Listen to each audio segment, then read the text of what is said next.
in China's state-owned company, when they do a railway, they can add the digital infrastructure, they can add community building, they can add a Confucius Institute, right? So the Chinese, they have different locus of coordination that makes it effective. But that also makes it very vulnerable to charges of transparency and corruption and accountability, because who are involved, to what extent they are involved, they vary by countries, by sectors, by companies.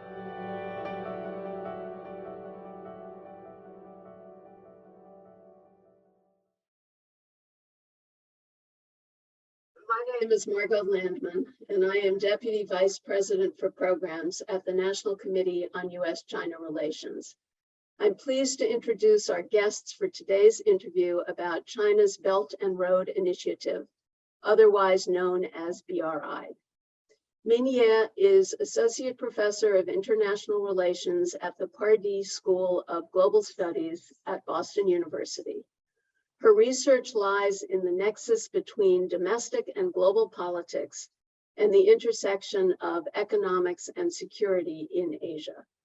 Moderating the interview will be Ka Zeng, Distinguished Professor of Political Science and Director of International and Global Studies at the University of Arkansas.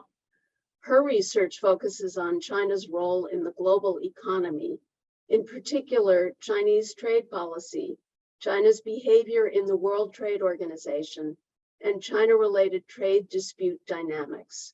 Both Min and Ka are fellows in the committee's Public Intellectuals program. Ka, the floor is yours. Thank you, Margot, for an introduction. Min, it's very nice to have you with us here today. And we'll be talking about your book, The Belt, Road, and Beyond, State Mobilized Globalization in China, 2008 to 2018, which was published by Cambridge University Press in 2020. So it's been 10 years since the initial development of China's Belt and Road Initiative, an ambitious infrastructure development and investment project.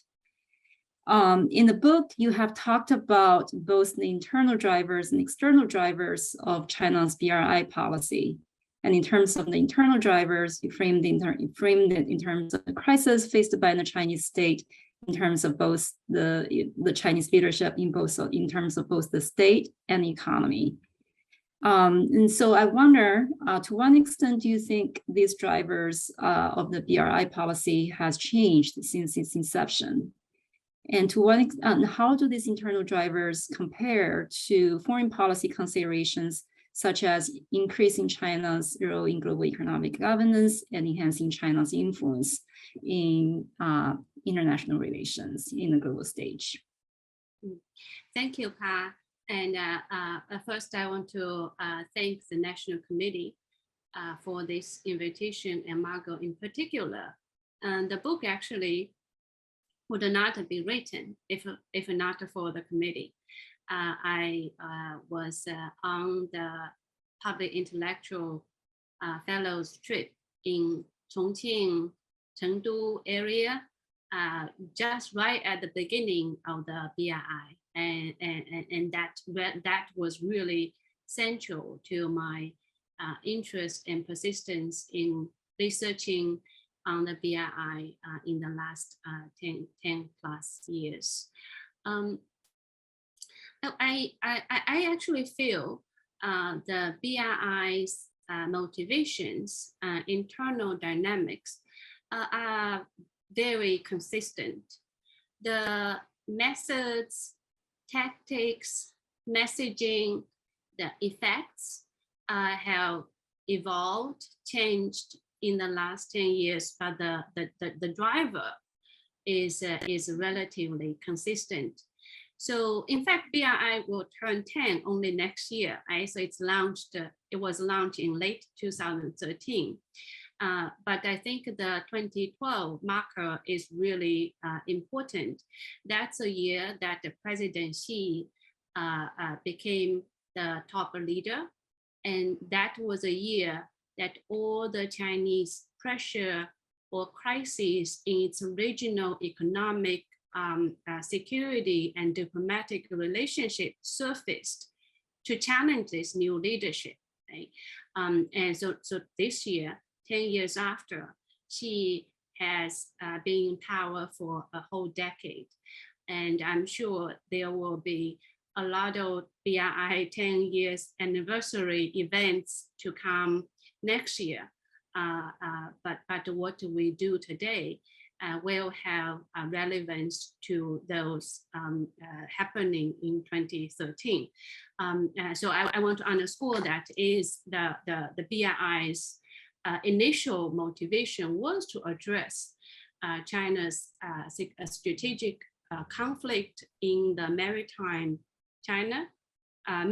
Asia, and its very troubled relationship with its Asian neighbors. And above all, the U.S. At the time proposed a Trans-Pacific Partnership.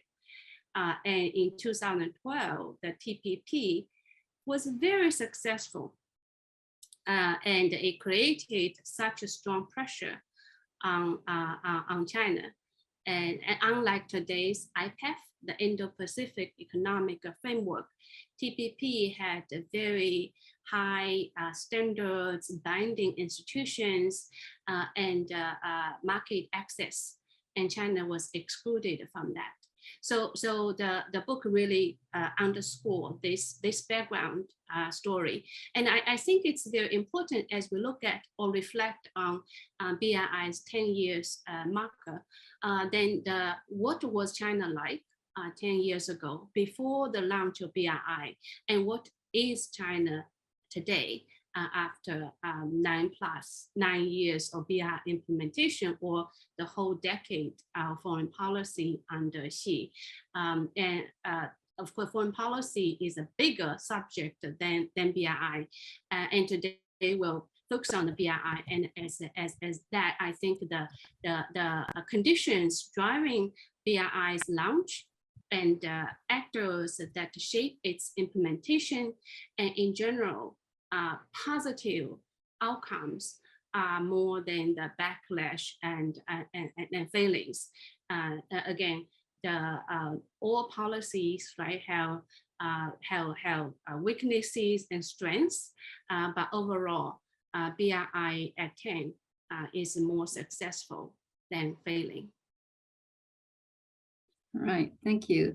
And so you've already talked about some of the challenges and the positive developments under the BRI. You mentioned that there's more success than failures. And I wonder if you could elaborate a little bit more on that, because the 10th anniversary of the BRI presents a good opportunity for us to take stock of some of these recent developments. So exactly what you consider to be some of the positive developments or achievements under the BRI, and what are some of the ongoing challenges? For example, how have recent developments in countries like Russia or Sri Lanka, to what extent do these developments present challenges to the implementation of the BRI projects? Mm-hmm. Yeah, so there are the evidence for showcasing BRI's success is clear. But of course, the criticism also has a lot of evidence to back it up, right? A lot of people point to China's aggressive rhetoric in the so-called war for warrior diplomacy. People also point to these failed loans or infrastructure, such as Sri Lanka, and or the fallout of China-Russia alliance relationship, which is connected with China's last 10 years of grand strategy. BRI is a part of it. So I don't dispute these specific issues and failings, but all of them have more complicated drivers and motivations than BRI alone. So if we go back to just to look at BRI from China and the world perspective, right? The first data points that the Chinese always tell its own domestic audience is that China had almost very limited bilateral trade or investment agreements outside the standards, regional and global agreements in 2012 before the BRI. And then today, China already signed, according to the statistics, official statistics, have 140 countries were signing BRI Memoranda of Understanding (MOU) and 32 international organizations. Okay? And so, if we consider BRI MOU as some kind of transnational bilateral agreements between China and other countries, and that's a huge jump in numbers. And then the second data point that the Chinese BRI statistics show is trade. So in terms of China's overall trade volume, and the trade with BRI countries have grown very steadily, consistently, and above average between China and the rest of the world. And investment, I think, is really significant as well. China's outbound investment in 2012, which was already very a big jump compared to before, was about more than 80 billion US dollars in 2012. And the most recent number, 2021, it was more than 220 billion. So the pretty much the highest in its history. And also China's outbound FDI is ranked the world's #1. Okay? So the BRI, I cannot say that BRI caused China to become the world's leading investor, but BRI is this story of China becoming the world's leading investor. But to me, from the domestic politics point of view, I think it's bigger gain for China is a domestic. As I said, in 2012, there are lots of challenges, crises, and those challenges, crises kind of made the Chinese state and educated class and businesses feel lost. Right? They were very fragmented. They didn't know whether they have the capacity, what they should be dealing with rising challenges, and they lacked a very clear center and the leadership to look up to. So after the BRI's launch and its implementation in the last less than 10 years, I think they now have a very steady platform that they can work on, and they have a direction that they can go. Although, as I said, the specific methods, style, priorities, and sectorial emphasis, those all have changed. In my recent work, I talk about how BRI evolves from being a very ambiguous and ambitious project to a much more articulated and precise foreign policy program. That's happening, but if that's part of the BRI story. So in my opinion, other than those statistics, a treaty that China signed with abroad, but it's more importantly is like China now have a platform that they can talk to, and this is led by China. So if we think about Rising China in that perspective, BRI has accomplished that historic role for the Chinese ruling elites. Great. So in the book, you talked about the BRI as a state mobilized globalization, in which the central leadership played a key role in incentivizing the ministries, local governments, and the companies to participate in the program. And this approach seems to have been very successful in providing a locus of coordination for the various stakeholders in the Chinese system, as you just described. But what are some of the potential pitfalls or unintended consequences of such an approach, if any? Mm-hmm. Yeah, so even domestically, although you won't be able to hear criticism of BRI very openly, but there are. So the domestic praises or support for BRI are not universal, and there are lots of people who look at BRI's different aspects and can find shortcomings, right? So the strengths, in my opinion, can also be the source of tension. One of the strengths of BRI or China's outbound investment project as a whole is the state-owned companies and its ability to work with agencies and with local governments and with private sectors as different kinds of suppliers, right? So if we look at the bigger projects that were done by China abroad, and they have many stages, different sectors involved, in China's state-owned company, they can do that. Right? So when they do a railway, they can add the digital infrastructure, they can add community building, they can add a Confucius Institute, right? So the Chinese, they have different locus of coordination that makes it effective, but that also makes it very vulnerable to charges of transparency and corruption and accountability, because who are involved, to what extent they are involved, they vary by countries, by sectors, by companies, right? And so I think this the biggest IPE or international political economies criticism of China's BRI is really the lack of transparency. But as a person who studied the domestic politics of BRI, the Western ideal of transparency is just infeasible, right?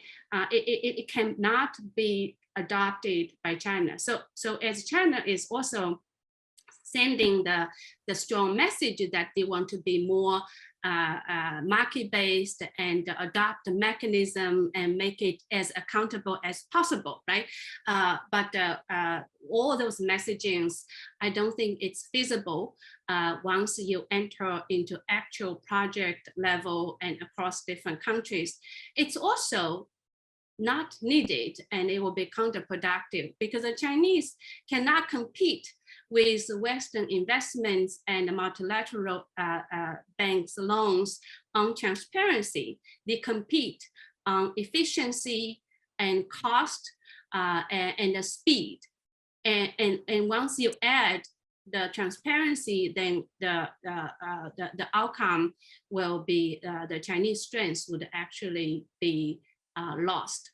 And within China, the criticism also for scholars who study diplomatic relations and China's public images abroad, and you do see because of the tension that China gets from launching the BRI, so the backlash and the criticism, the scrutiny against Chinese capital and Chinese behavior are also much salient, right? So people will not look at the majority of success, rather the failings will be exaggerated much more. So China's specific relationship do suffer. So for example, I think China's economic ties with Eastern Europe actually did not proceed as well because of some of the BRI projects or the messaging that hasn't gone well. In short, if we have a very good database on projects, we perhaps can detect like on what conditions that BRI leading negative outcomes and what situations BRI helping. But if we go back to the central question, what's BRI for China over the long term? And in the last 10 years, I think the positive messaging is more convincing. And even for the world, the gain, the story of winning or the gain is more convincing than the loss. Thank you. Let's turn on to a slightly different question. The BRI, to an extent that it represents an external extension of the Chinese model of state capitalism, has often been considered as China's challenge to the US-led liberal international economic order. Mm-hmm. So in your view, to what extent can the BRI represent a viable alternative to the Western system? And what has the United States and its allies, or what should and can be done by the United States and allies to effectively counter China's rising influence under the BRI? Mm-hmm. Yeah, so this really involves our fundamental international relation thinking, right? Are we a zero-sum thinker or a positive-sum thinker? Right? From zero-sum point of view, BRI in various areas, various regions, various sectors gained significantly. And if from zero-sum perspective, then China's gain is the West loss. Right? So that's why in general, the U.S. and its allies have been proposing different kinds of initiatives to compete with BRI. I think the more offering from the Western world in infrastructure, in global development is excellent.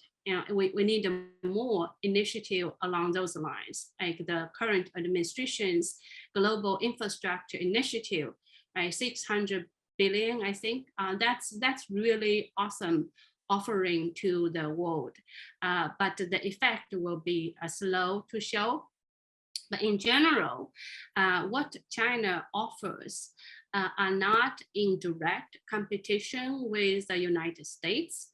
The areas that China's BRI gained the most, Africa, the Pacific, and Latin America, these are the areas or countries, regions, and sectors that the Western investments or countries or aid have largely ignored. Right?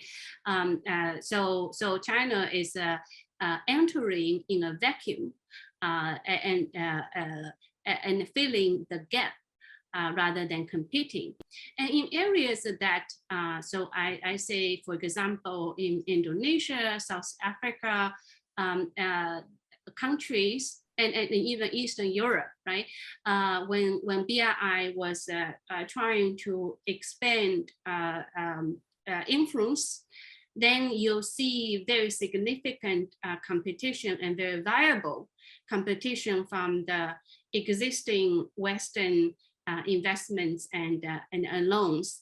And in these areas, I think the West actually is winning out, right? So for example, in South Africa, there's a sustainable green projects. Actually, they already tied with Western loans. So they already, in short, I think the US, EU, Japan, they had much longer presence of technology, network, resources in the areas, and they actually are more competitive and more preferred by China's BRI investments.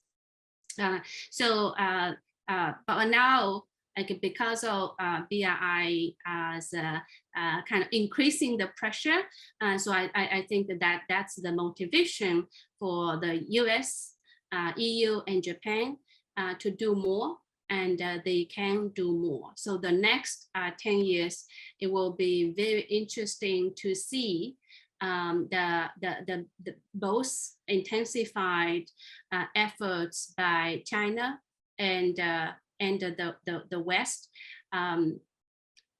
whether they will undercut each other, I don't know. I think the positive sum story will win out more than the zero sum.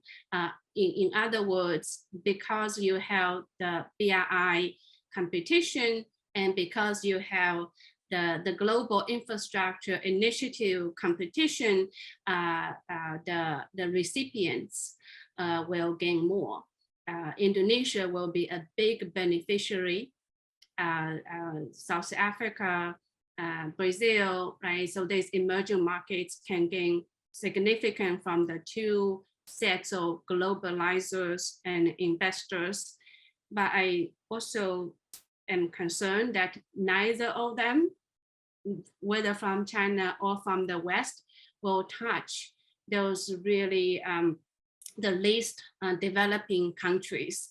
And so in those places that I think China, the BRI might be more promising, more willing to go. That's because China as a new power, it has more interest in building footprints around the world. So the kinds of commercial consideration potential is less salient in specific projects in BRI than the US offering the global infrastructure investment initiative that the US still tries to get public, private, partnership in this investment, which will make it more sustainable and more commercially viable, but it also will leave out a lot more, least developing countries. Will developing countries be forced to choose sides between China and Western countries?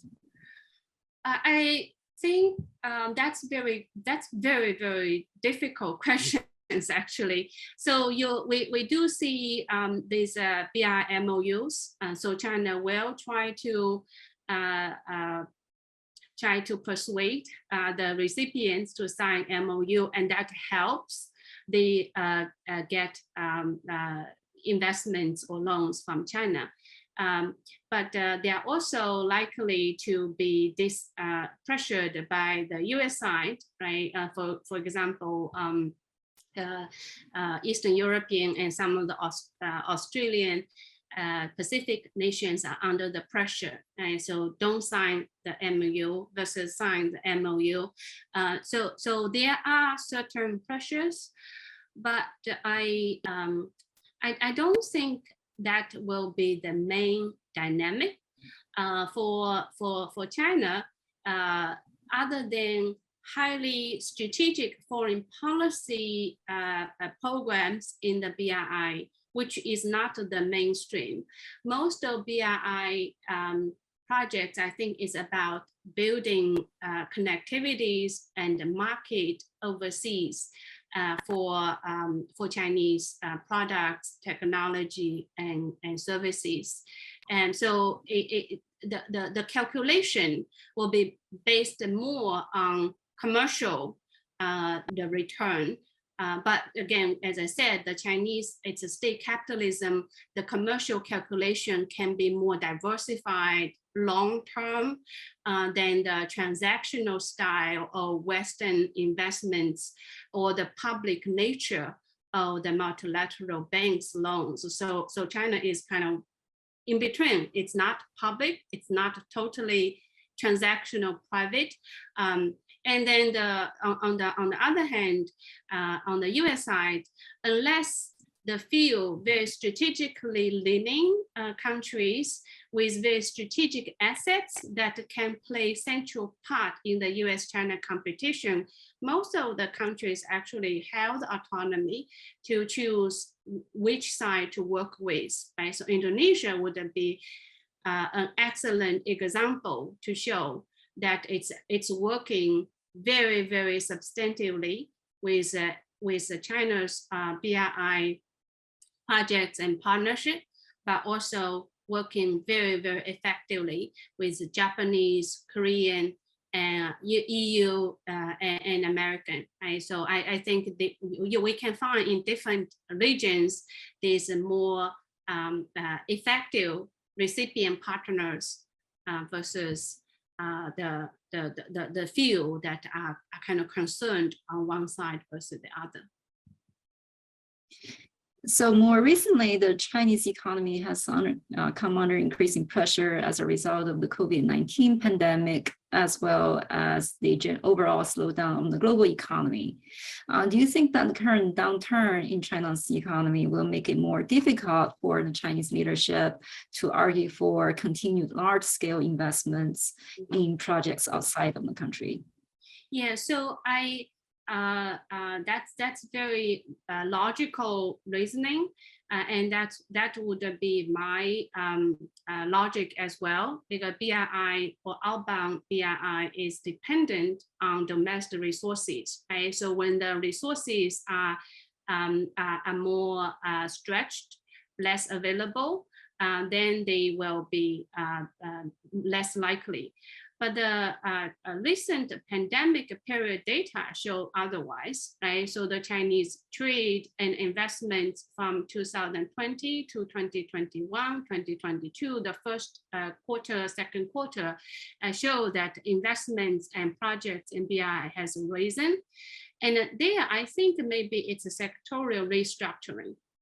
Right, so the platform is already established, but when certain infrastructure cannot be dealt with or infeasible, for example, coal power plants will be replaced by clean energy, and some of the hard infrastructure change to health infrastructure, digital infrastructure, and lastly, the change from